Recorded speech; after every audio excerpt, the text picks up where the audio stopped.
Hi, so for our daily reflection today, I've chosen the verse from Philippians. So it's Philippians 4, chapter 8. Finally, brothers, whatever is true, whatever is noble, whatever is right, whatever is pure, whatever is lovely, whatever is admirable, if anything is excellent or praiseworthy, think about such things. I wonder how much time do you spend thinking about things that are true, noble, right, and so on. If you're anything like me and the rest of the population, your mind will habitually wander onto all types of things which are definitely not pure and lovely.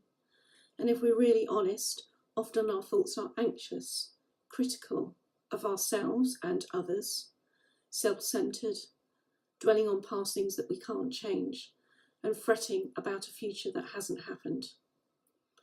And in the times that we're living through at the moment, tuning in too much to the latest news and comment can have a significant negative impact on our mental health and ability to cope with day-to-day life. But how do we put this verse into practice? Can we ever live a whole day, half a day, an hour or less, where we just fill our minds with what is true, noble, right, pure, lovely, admirable, and excellent? And anyway, does it really matter what we think? Well, it matters to God what we think. Our actions matter to him as well. I wonder if you'd realise that all of our actions actually begin with a thought, a choice, a decision. And remember Jesus' stark words in the Sermon on the Mount, where he makes reference to the importance of our thought life and our emotions, angry words and feelings which are so dangerous for our souls, and lustful thoughts that are so serious that by allowing our minds to dwell on these things, we have already committed sin in our hearts. These can be found in Matthew chapter 5. So if we want to be obedient to God and also do ourselves a massive favour at the same time, because life actually just feels so much better when, with God's help, we break these patterns of sinful and unhelpful thinking, then actually turning our minds to what is admirable, excellent, or praiseworthy is a high priority for our whole lives. So how do we do this? Well, we can't do it in our own strength, can we? We do have our part to play. God created us for close, intimate, abiding friendship with him, and we need to make good choices and also, crucially, to ask for his help daily, hourly, even moment by moment. It's what he desires. He wants to be that close to us that we walk our lives with him and turn to him, and not just ask for help, but all sorts of other things too, but that's maybe for another time. And have you noticed how the Psalms often start with honest, gritty acknowledgement of the writer's thoughts and feelings and reflections of the life going on around them?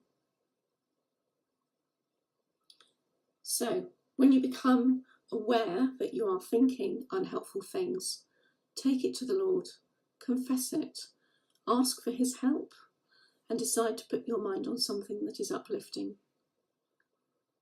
For example, the psalmist often turns their attention to the Lord after they've got off their chest what they want to get off their chest. His promises, his character, his mighty acts in creation and redemption.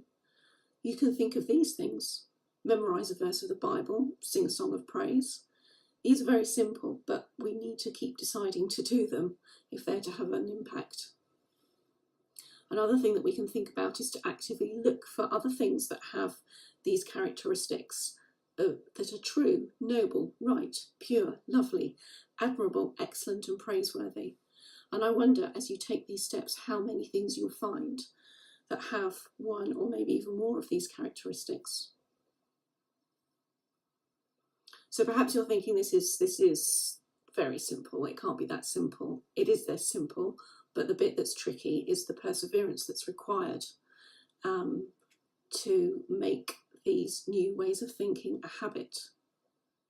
And I don't know if you've ever thought about why practice really makes perfect or nearly perfect. Well, God designed our brains in such a way that the more we think or behave in certain ways, actually whether it's a good thing or a not good thing, our brain notices it and makes it easier for us to think or do the thing that we're doing. If you've ever watched a child learn to use a spoon or get on their feet and begin to walk, you'll know that they didn't hone their skills overnight. They kept on going until they got it. There was no stopping. They kept on practicing. And it's the same with thinking. We've all got into patterns of thinking which often don't serve us well. We've actually unwittingly practiced them to near perfection. And if you're interested, this mechanism of the brain to adopt new patterns is called neuroplasticity. And if you want to find out more, you could look up a lady called Dr. Caroline Leaf, who is a Christian neuroscientist. So be encouraged. It is possible to change the content of your thoughts. You need to keep on keeping on. And so just to finish, the hymn that I've chosen today is How Great Thou Art. And there's quite a lot of lovely, noble, true things in there to get our minds in a good place. Amen.